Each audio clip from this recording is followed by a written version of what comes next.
People that show an exaggerated feeling of their own significance, a great demand for too much attention and appreciation, and a lack of empathy for others are known as narcissists. Although everyone has narcissistic elements to some degree, those with narcissistic personality disorder, NPD, carry these inclinations to an extreme, usually leaving a trail of emotional devastation in their path. One of the most sneaky features of narcissism is how these people target particular people, under control for their own benefit. If you have ever been in a toxic relationship with a narcissist, you are aware of the emotional tiredness, uncertainty, and grief that results. Learning how to identify early narcissistic traits and knowing why some people are more prone to be targeted will help you to defend yourself. Certain kinds of people appeal to narcissists since they are more easily manipulated with their strategies. Many times, these goals include traits that seem unrelated to vulnerability on first glance. These traits, though, make them ideal candidates for domination by a narcissist. Usually exceedingly trusting, empathic, compassionate, and giving, narcissists are the kind of people they attract. Assuming others share their goals, they view the world through a prism of goodwill. For a narcissist, this trust and compassion are exactly the tools they require for exploitation. Usually, the target is someone who will forgive quickly even in cases of constant mistreatment. Strong sense of duty is another typical quality that renders one prone to the manipulation of a narcissist.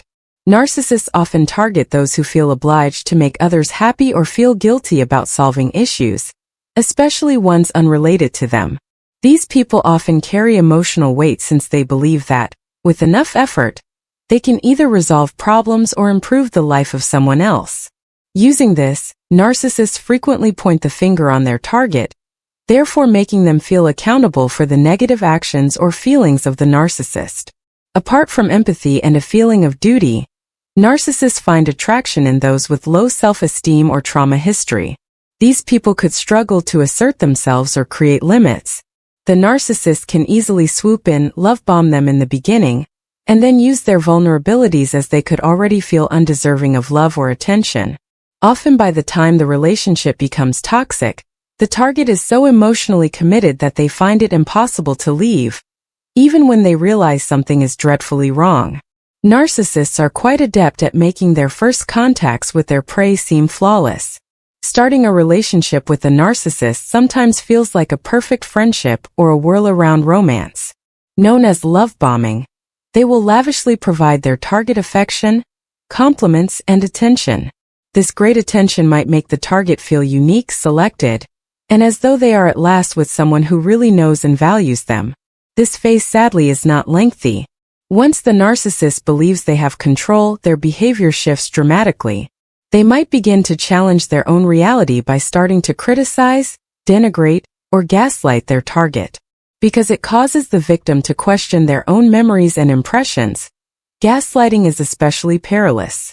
The target could grow so lost and self-conscious over time that they rely on the narcissist to guide them toward what is proper or true.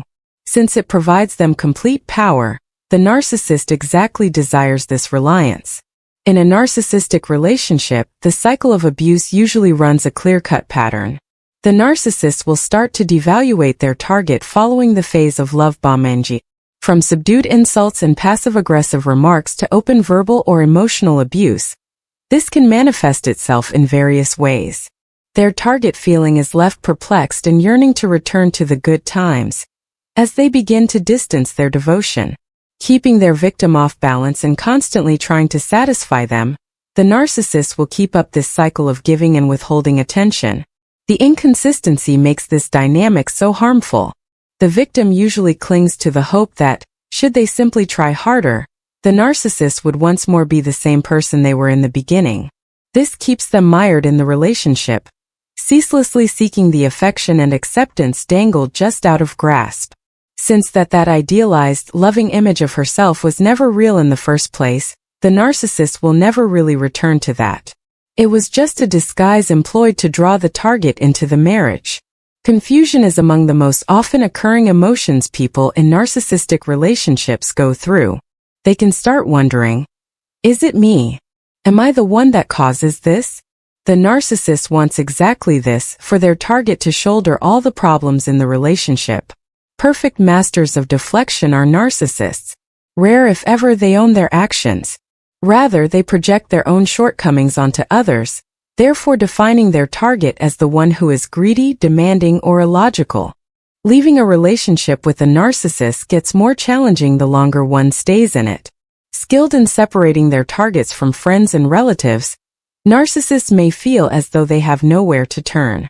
They could gently or aggressively deter the target from hanging out with friends or plant seeds of mistrust about their relationships.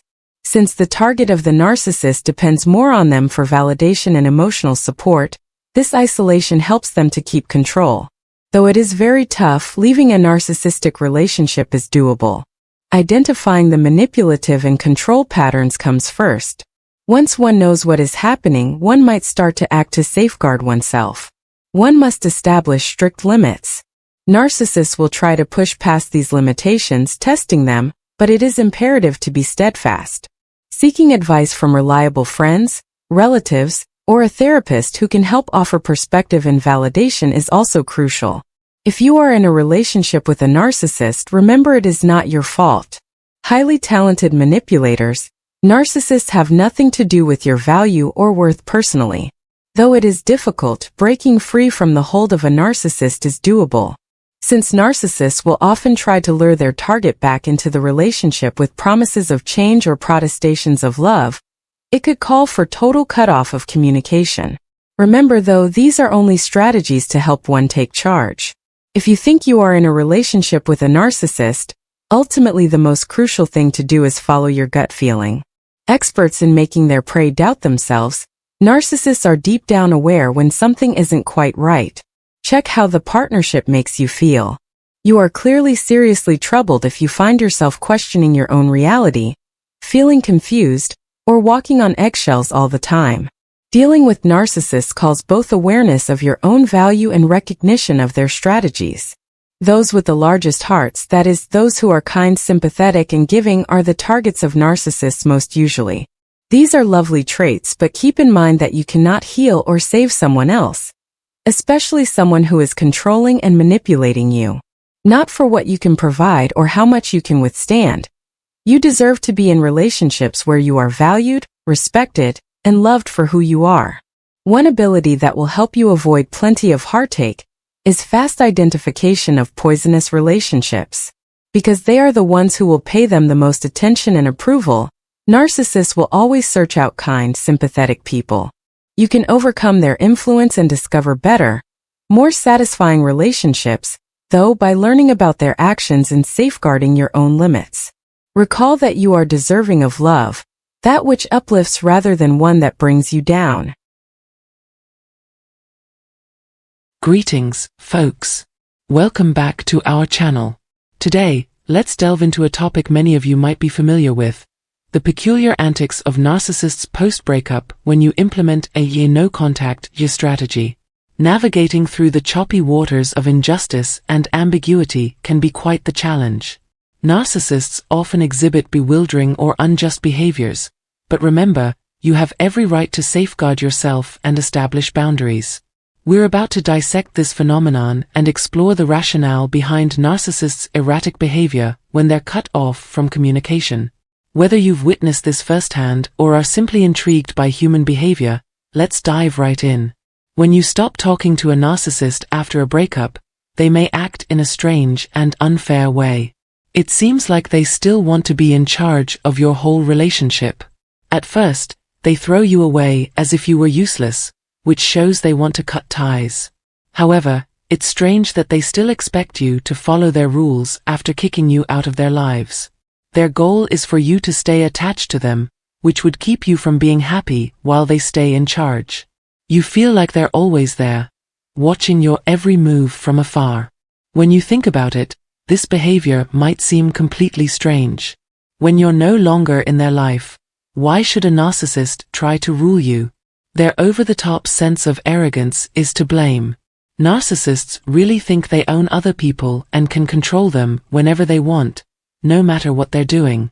This sense of privilege becomes very clear when they decide to get rid of someone, usually because they realize that person is no longer useful to them. Often, this realization doesn't come until after a long time of being put down and ignored. After being put down by a narcissist for a long time, you might feel like a shadow of the person you used to be. Their constant abuse of you has worn you down, making you useless in their eyes. That's when they choose to ignore you. What's really sickening is how much they enjoy seeing how hard it is for you to deal with your breakup. It's crazy, but they love the idea that your pain makes them feel stronger and more in charge. Choosing to cut ties with an ego is a huge step. It means you're not going to dance to their deceptive tune any longer. You won't try to boost their ego or get their approval after they've shown you the door. By not talking to them, you keep them from getting the pleasure of seeing how desperately you want their attention. Instead, you focus on your own healing and growth, and over time, you stop thinking about them. The most important thing is to keep them out of your life again. Enjoy your increased freedom as you move forward. Putting your own health and happiness first after a breakup can be very painful for a narcissist. The people in question are used to having power and being praised, but you refuse to play their game. When they find out that you're not crushed by hopelessness and are no longer in their control, it hurts them very much. A lot of people have trouble understanding how bad this wound is for the narcissist. It's hard to understand how your choice to heal and move on could cause them so much pain. Even stranger is the fact that some people long for the narcissist's return after a breakup, even though they know they're better off without them. But this story changes as they let go of those feelings and put their own health first. Narcissists often try to get back into their victims' lives through a move called a hoover. This happens as time goes on and the victims mentally distance themselves to get over the pain. This sneaky move is their way of trying to get back in charge, usually by acting worried or sorry. This move usually happens right when you're about to get your balance back, which makes it a key moment. There's a natural sense in them that lets them know when their hold on you is weakening. They use methods that are mostly good for themselves to regain control or get the relationship going again. They sneak up on you just as you're trying to get away from their impact, but you can still feel their presence. Right now, they're afraid of losing you for good, which is why they need to act right away. They keep a mental list of ex-partners they can get back together with because they don't want to give up anyone who made them feel good about themselves or important. They might not talk to you for months or even years after a breakup if they think you are still upset about it. But as soon as they see that you are getting better, they sneak back in under the guise of care or worry. They might suggest getting together or use emotional trickery to bring up old feelings. It's all a trick to make them seem important in your life again. If you give in to their advances during this weak time, they could stop you from getting better. You may have been making progress, but this reunion could send you back into a loop of psychological dependence, undoing all the hard work you've put into your progress. Narcissists are great at making a group of people who like and respect them that they can go to for approval and praise. Often called a harem or garage. It's like having a list of people they can call whenever they want. Maybe not to start dating again, but to show that they think they are in charge of these people. Once they've broken up with you, they may try to get you back through a technique called a hoovering. Hoovering is meant to make you want them again, giving you a short-lived boost of confidence before they leave again. They enjoy the sense of power it gives them because they know they can get your love again even though they don't really want a serious relationship. To keep feeling like they're better than everyone else, they play mind games. They keep you hanging on by giving you false hopes that things will change while they enjoy their short-term high. It's hard to break free and move forward in this loop of highs and lows that controls you. Nasty people, on the other hand, are left scrambling when you stop talking to them and stick to your choice. They can't just show up at any time or have any effect on your life anymore. They are upset about losing access because they are used to being in charge, especially after a breakup. They feel lost and defeated because they don't have the power and impact they used to have. They depend on being able to control your feelings at will, so losing that power makes them scared. It's not your company that they miss, but the praise and care you used to give them. When you leave, they desperately try to fill the void you left, but it's not out of real care, but because they can't get enough approval. Regaining power is what it's all about, not making peace or fixing relationships. Narcissists don't try to make peace when they get in touch with someone again. They do it to feel powerful again. To satisfy their never-ending need to be the best, they hate the thought of you going on and being happy without them. The thought of you doing well on your own hurts their weak ego. At this point, keeping no touch is very important. This not only helps you heal, but it also breaks the narcissist's control over you. When you don't interact with them after a breakup, they go into a tailspin as they try to figure out what to do and how to assert their power again. You can rent space in their minds for free if you totally shut them out. They fall apart when they can't understand your life or keep you in line. It breaks their false sense of being better than you, and the thought of losing control of you sends them spinning. This is a big blow to the ego of narcissists who realize it. When they realize that they might not always win and that you can do well on your own, it sends them sliding. When their normal ways of manipulating people don't work, they may act in strange ways and find it hard to keep up their act. The idea that they aren't always in charge becomes a painful truth that they have to face. When you decide to stay away from someone after a breakup, it's not just a way to heal. It's also a bold way to recover your independence and let the narcissist know that they can't control you forever. It's an announcement that things will move forward, whether they agree or disagree. We really appreciate you taking part in this conversation.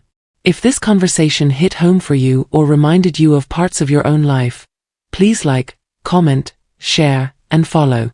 Your active participation not only helps people understand, but it also gives comfort to those going through similar problems.